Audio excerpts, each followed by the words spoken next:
Oh yeah, I've worked with Chuck a few times.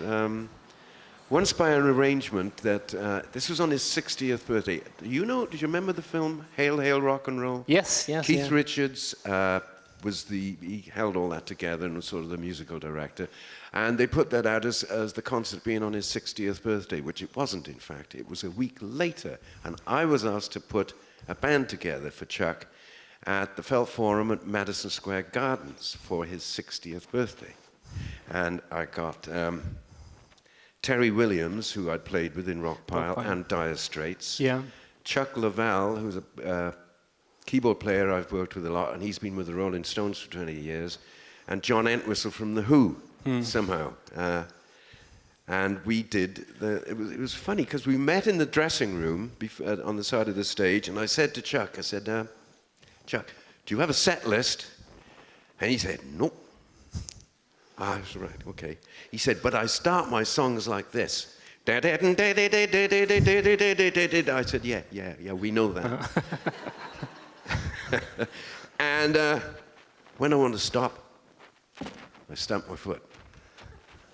That was signal the end of the song. So you had to watch him. Yeah, okay. And so we got on stage, and he didn't know. I have the feeling he didn't know who I was at all, or any one of us. We were just a band musicians. Yeah. Because he often used to do that. He'd play with the local band, whoever was there in whatever town he went to. So I don't know if he knew that we were actually in the music business as such, you know.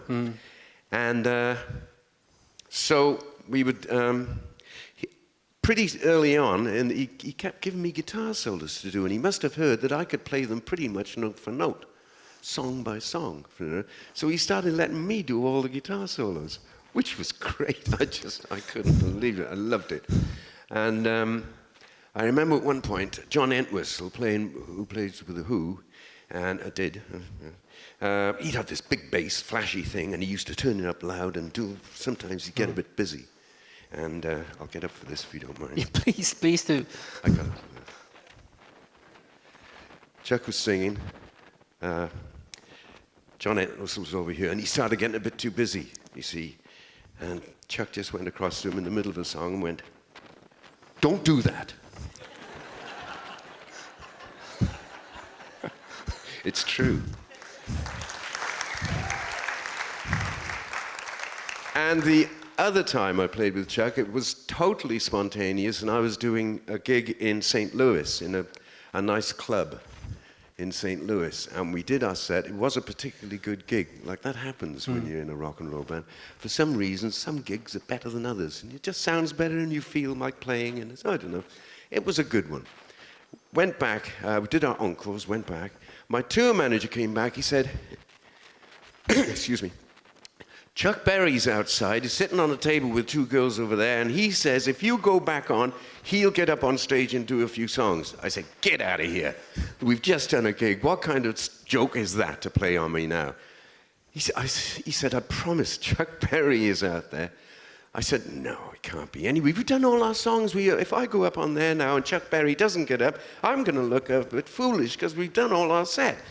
He said, no, go on stage, and Chuck said he will get up, and I had a spare guitar with me. So I looked at the band, we went, okay, and we went on stage standing there, and Chuck got up, walked onto the stage, took my guitar, and we did 3 or 4 songs.